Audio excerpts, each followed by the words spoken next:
She had barely stepped out of the plane tunnel into the chaos of Liberty Heights International Airport when everything changed.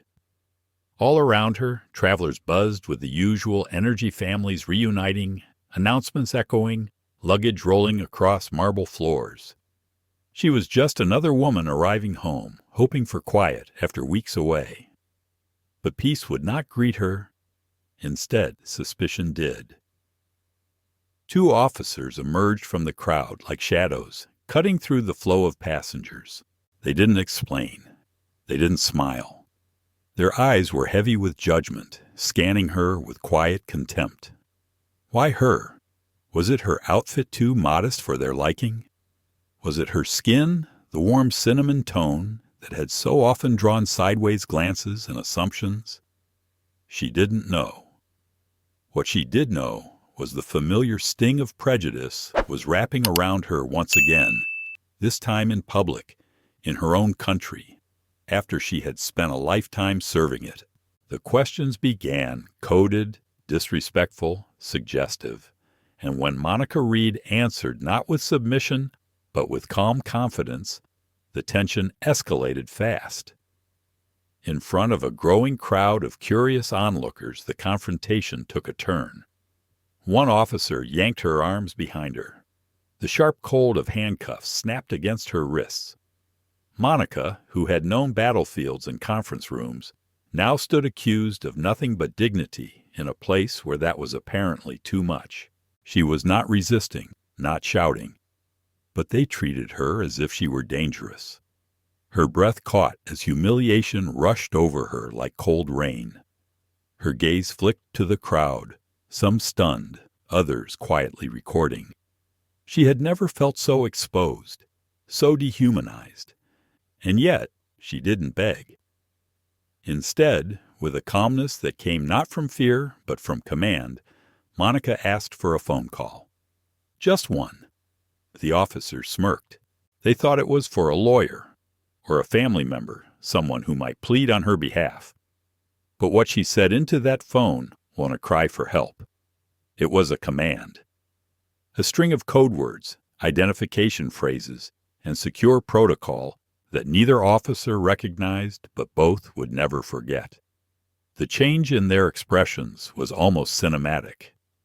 Arrogance gave way to confusion. Then fear. Who was she? Who was this quiet woman who only minutes earlier had been nothing more than another face in a terminal, now dialing into lines that made seasoned officers panic?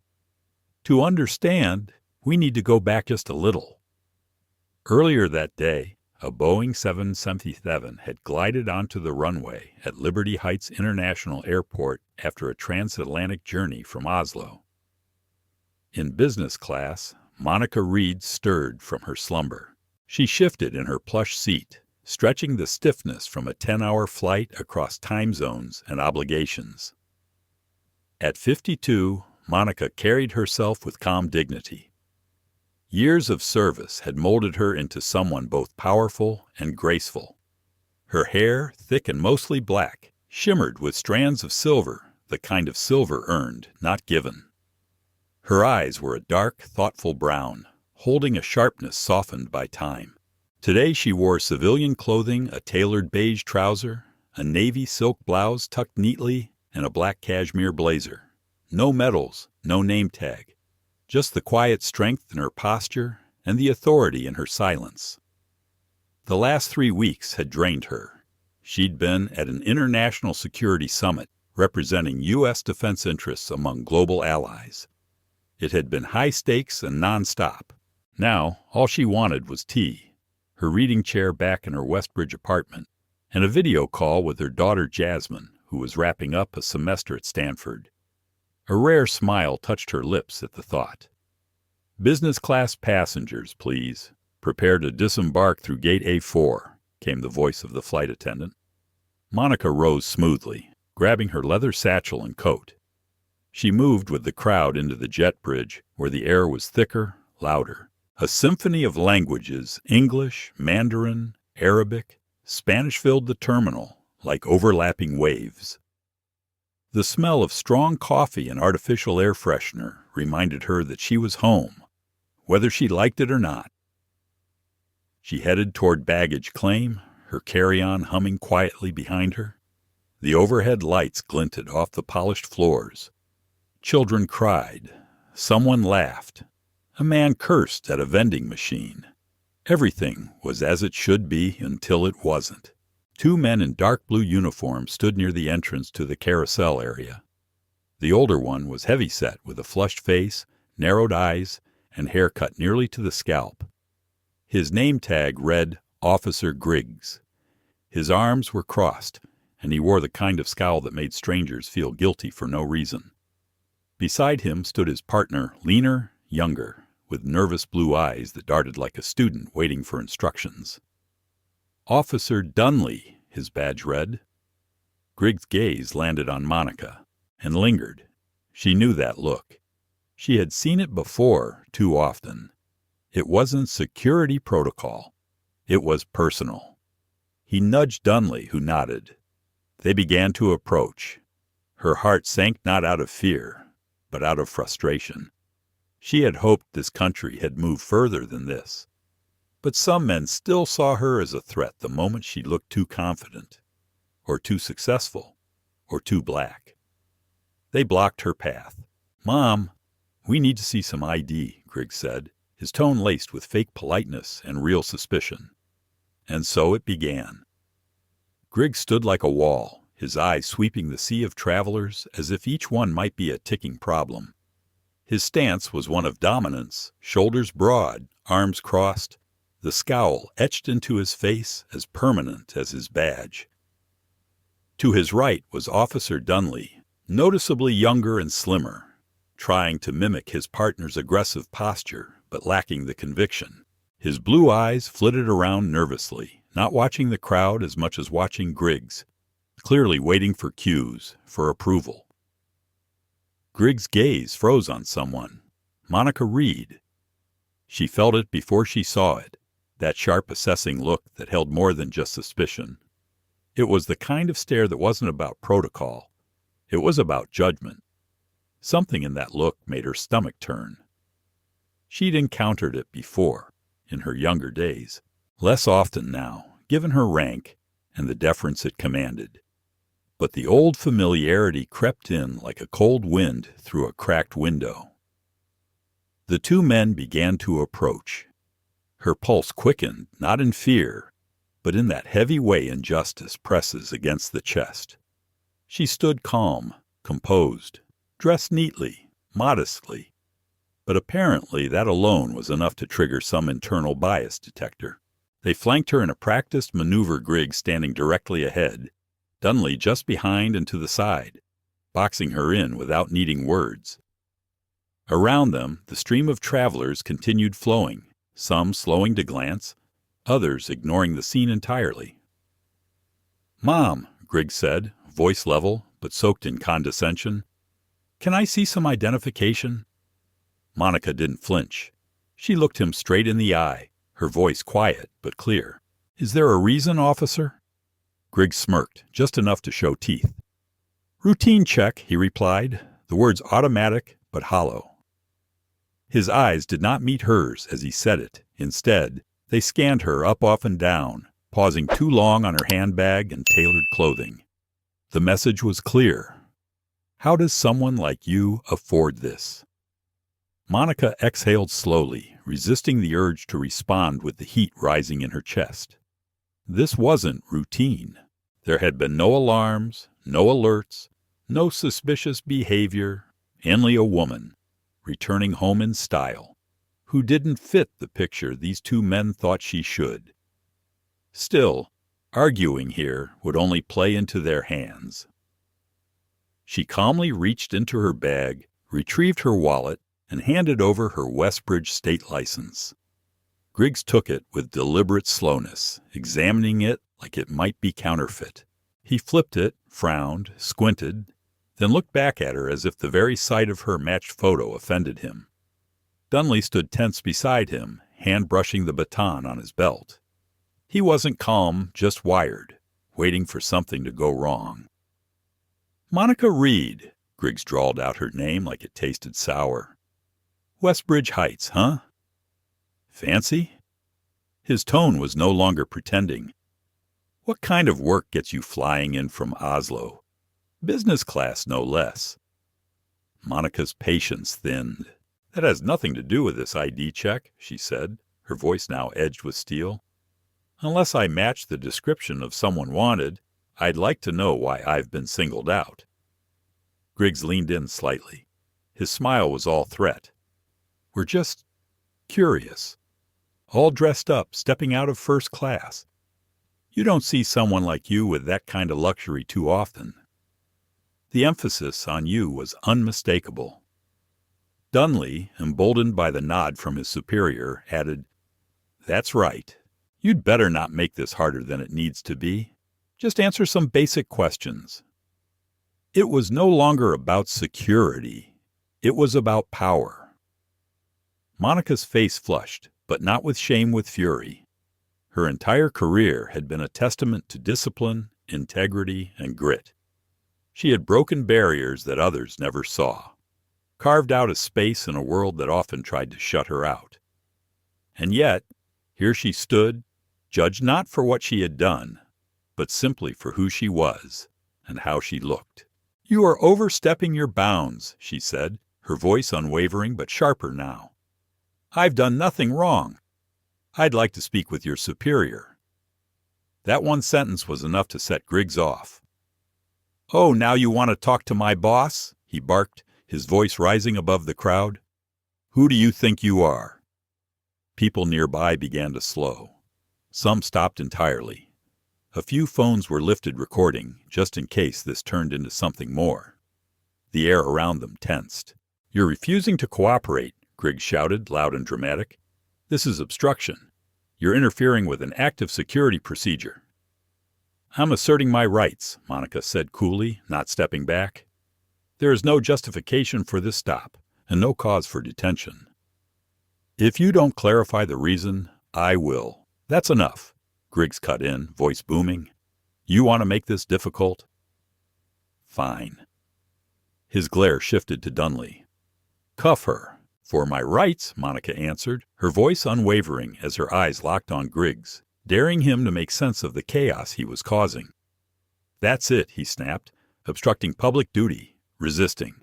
Cuff her. Dunley hesitated. He glanced at the growing number of bystanders, some recording, others whispering. But Griggs' glare left no room for protest. Monica had no time to react. Rough hands yanked her arm behind her back with brutal force. Pain shot down from her shoulder to her wrist, and her knees nearly buckled under the pressure. She tried to steady herself, but the combined grip of the two men was overwhelming. What are you doing? I haven't done anything, she cried, her voice cracking, not from weakness, but from sheer disbelief. Clack! The chilling snap of the handcuffs echoed in the terminal like a slap. Cold metal bit into her skin. Monica Reed, decorated officer, strategist, diplomat, was now restrained like a common criminal. Not for any act of wrongdoing, but for existing in a space someone decided she didn't belong to. Dozens of eyes stared, some wide with concern, some with pity, a few with that voyeuristic glint that always appeared when someone else was humiliated. Monica's face burned, not just from pain, but from the injustice seeping deep into her bones. But she didn't look down. She stood straight, chin up, even as her wrists throbbed, and the weight of the moment threatened to crush her from the inside. The terminal had gone oddly quiet. Griggs was panting slightly, flushed with power and adrenaline. He leaned in close to Monica's ear, his voice a venomous whisper. Let's see who's in charge now. Thought you were somebody, huh? He didn't finish the sentence. He didn't need to. The smug contempt in his eyes said it all. Beside her, Dunley looked less sure of himself now. He couldn't meet Monica's gaze. His fingers twitched near his belt, but he didn't speak. For Monica, this wasn't just another case of discrimination. This was a public assault on everything she had built. The shame, the fury, the disbelief, they churned in her chest like a storm. But through the chaos, her training kicked in. Years of discipline held her upright. This wasn't the moment to collapse. It was the moment to act. With her voice steady and razor-sharp, she turned to them both. "I need to make a phone call. Now!" Griggs burst into mocking laughter, folding his arms with exaggerated amusement. "Oh, sure. You want to call your lawyer? Or maybe your mom?" he said, chuckling under his breath. Dunley laughed too, though it sounded nervous and certain. Monica didn't flinch. "Get my phone from my bag," she said calmly, her voice lined with a new weight. "This is a matter of national security." The words dropped like a stone. Griggs froze, his expression flickering.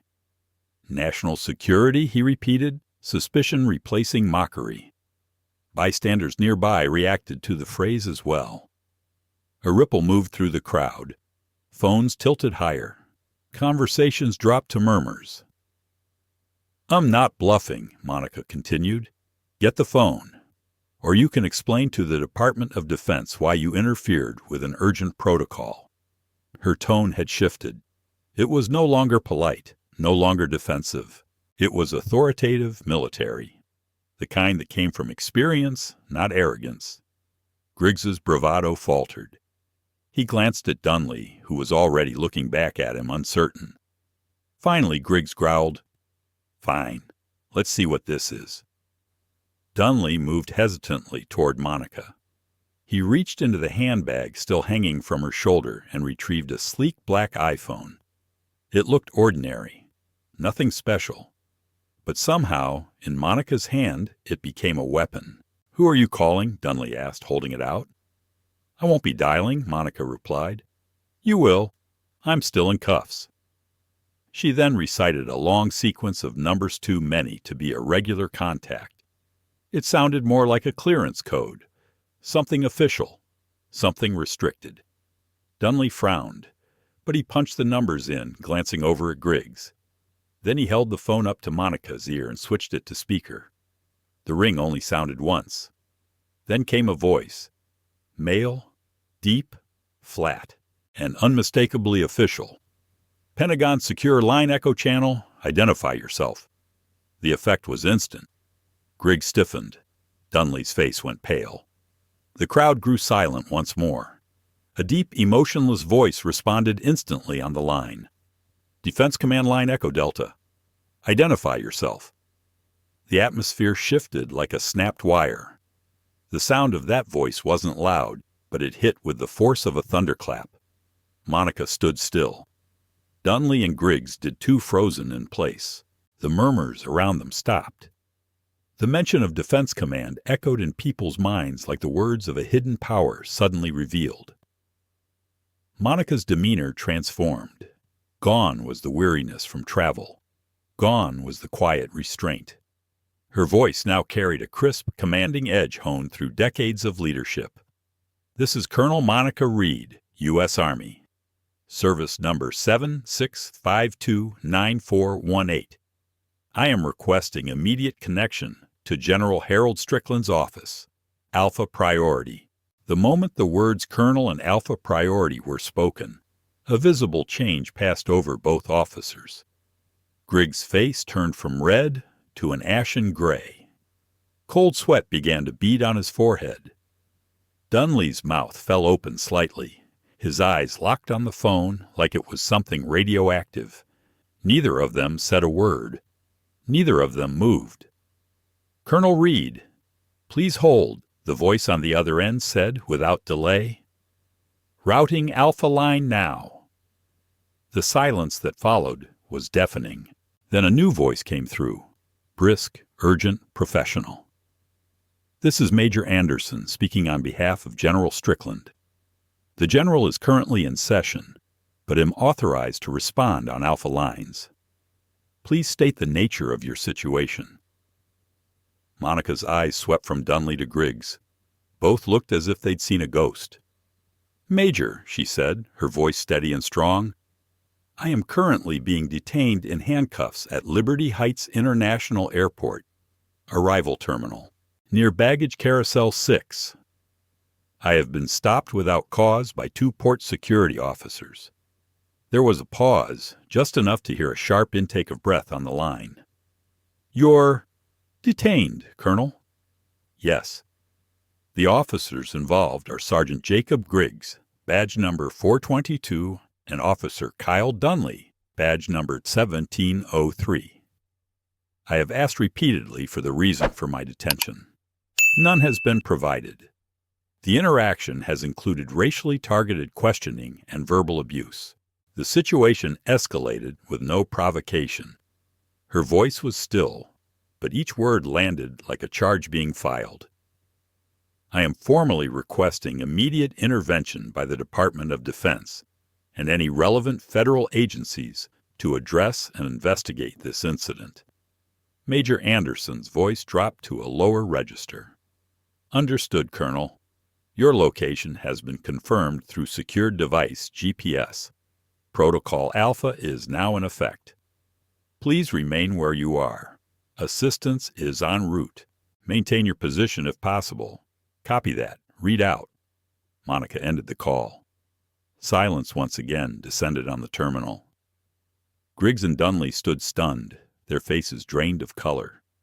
The arrogance, the sneers, the smirk shad all evaporated. In their place, pure fear had taken hold. The realization was hitting fast and hard. They hadn't detained a civilian. They'd handcuffed a U.S. Army colonel and triggered a top-tier military response. Griggs stumbled backward a step. His voice cracked as he tried to speak. "See, Colonel," he stammered, You're really—" Monica didn't answer. She simply stared at him, the kind of stare that pierced deeper than words. It was the gaze of someone who had seen combat, endured betrayal, led troops through fire, and still stood unbroken. Her silence was heavier than any lecture. Then, as if breaking from a trance, Griggs fumbled in his pocket for the keys. His hands trembled so badly that he dropped the whole ring onto the floor. The clatter echoed off the marble tiles like a bell-tolling judgment. "Oh, God, this is a mistake. Colonel, we didn't know. We didn't realize." He picked up the keys and rushed toward her, unlocking the cuffs with clumsy, frantic fingers. In his panic, he nearly scratched her wrist again. Dunley still hadn't spoken. He stared at the ground, his face pale as ash. Monica stepped back slowly, rubbing her wrists. The skin was red and sore. The marks would fade, but the memory of what they stood for would not. This wasn't just a moment of humiliation. It was a collision between prejudice and power, between appearances and truth. She said nothing to the men, now trembling before her. She didn't need to. Her posture alone, straight, centered, unshaken, was answer enough. She turned her gaze toward the terminal entrance. Help was coming. Monica stood tall by the terminal entrance, her wrists still tingling from the cuffs. She didn't shift or speak. She waited. She knew reinforcements were on their way. And for Griggs and Dunley, this was only the beginning of their reckoning. The crowd remained motionless, their attention locked on the scene unfolding. Smartphones were still raised, capturing every moment of this dramatic reversal. What began as an act of humiliation had turned into a powerful display of hidden strength. Moments ago, Monica had been treated like a threat. Now, she had summoned the full weight of the United States military. Not even 10 minutes had passed since Monica's secure call. But for the two officers, those minutes crawled by like a slow drip of dread. Then came the change. Two new figures in Port Authority uniforms emerged from the crowd, both higher ranking, their steps sharp and deliberate. A lieutenant and a captain, clearly responding to an urgent radio call filled with alarming words. Army Colonel, Pentagon, Alpha Priority. The captain, a broad-shouldered man in his 50s with a peppered mustache and furrowed brow, approached swiftly. His eyes swept over the crowd, the confusion, and the two trembling officers. But they lingered on Monica, composed, dignified, unflinching. "What's going on here?" he asked, his voice low but laced with tension. Griggs attempted to explain first. His words stumbled from his mouth, a desperate attempt to reframe what had happened. "Routine inspection?" She was uncooperative. "We followed protocol." But the tremble in his voice, the way he wouldn't meet his superior's eyes, told the real story. Dunley said nothing, head bowed. Monica didn't wait for permission to speak. "Captain," she said clearly, "I am Colonel Monica Reed, United States Army." She pulled a leather wallet from her coat pocket and opened it to reveal her military identification. The captain took it with care, his eyes widening as they read the name, the rank, the insignia. He exhaled slowly, then returned the card with visible respect. "Colonel Reed, deeply sorry. This is unacceptable." He turned to the two stunned officers, his voice like ice. "You to my office. Now. Hand over your service weapons and badges."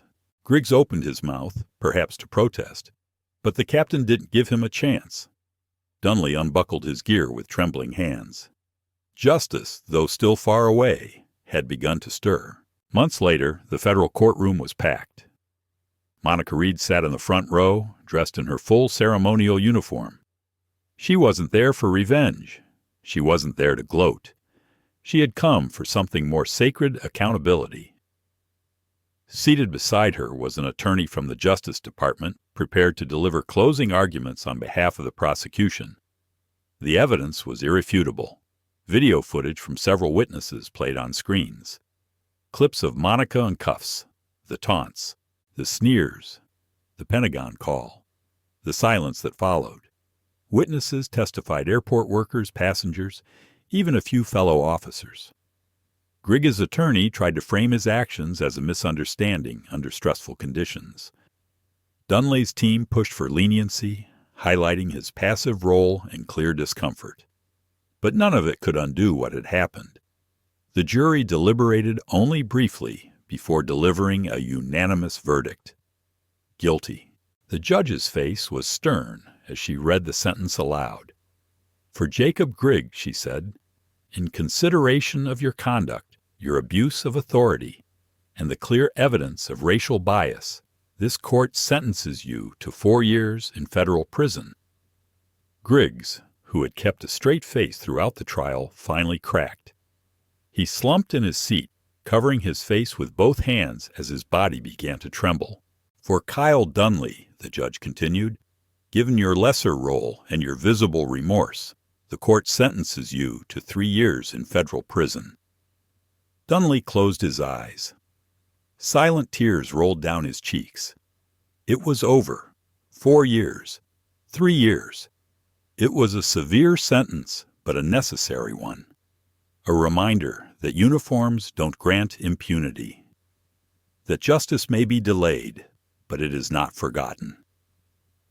Monica watched as the men who had violated her dignity were led away by federal marshals. She felt no triumph, only a sobering understanding of the weight that justice often carries. Outside her office at the Defense Command Center in Washington, D.C., the courtyard was blanketed with fallen leaves, gold and rust swirling in the autumn breeze. Life in the Capitol pressed on as usual: meetings, policies, urgency. But inside Colonel Monica Reed's heart, the memory of what had happened at Liberty Heights International Airport lingered not as a wound, but as a scar. She had returned to work not long after the trial, right back to classified briefings, strategic planning sessions, and the weight of national security responsibilities.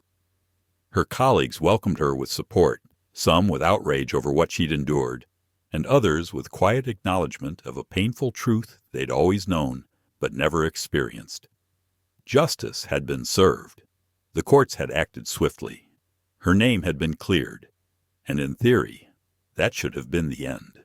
But Monica knew better. The exhaustion she felt wasn't just physical, it ran deeper into the soul.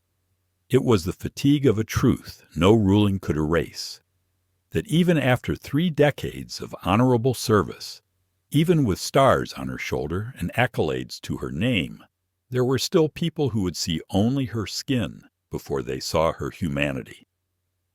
That day at the airport was a brutal reminder that for all the progress society claims, the battle against prejudice remains far from won.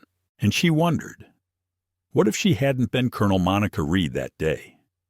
What if she had simply been Ms. Monica Reed, an ordinary black woman returning home from a work trip, without a military title or secure clearance to invoke? Would her phone call have sparked immediate Pentagon action? Would the Department of Defense have stepped in? Would the men who humiliated her have been held accountable? The answer sat like stone in her chest. Probably not. And that thought haunted her more than the memory of the handcuffs.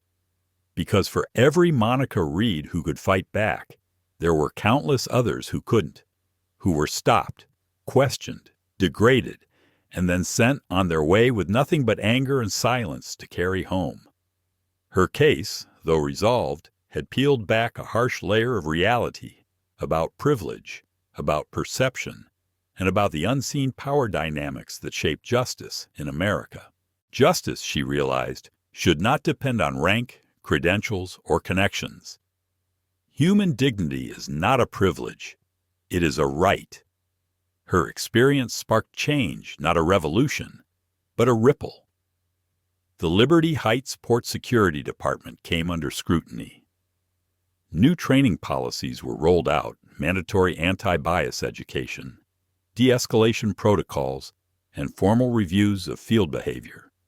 Her story became a case study in federal law enforcement seminars. It opened conversations. It challenged complacency. And for Monica, that was something. A step. She inhaled deeply and turned away from the window. Her desk was covered in the usual folders, briefings marked confidential, reports requiring her insight. Her mission had not changed. Her duty still called. And if anything, that experience had only sharpened her resolve to serve with purpose, to lead with strength, to be not just a name on a plaque or a medal in a case, but a reminder to others and to herself that you do not surrender your dignity just because someone fails to see it. She would carry that scar with her, not as a burden, but as a vow, to keep fighting not only for herself, but for those who couldn't, for those who didn't have the voice, or the clearance, or the rank to say, enough. Because the story of what happened that day at Liberty Heights was not just about racism. It was not just about power abused. It was a story about the courage to stand tall when the world tries to knock you down. It was a story about quiet strength, about justice that may come slowly but still comes, about hope that refuses to die, even in the face of injustice. Colonel Monica Reed's eyes narrowed with renewed focus as she reached for a pen. There was still so much work to do, and she was ready. Thank you for staying with us through this powerful story. If you were moved by Monica's journey, please consider liking and subscribing to our channel. Tomorrow, we'll bring you another meaningful story that touches the heart and speaks to the truth.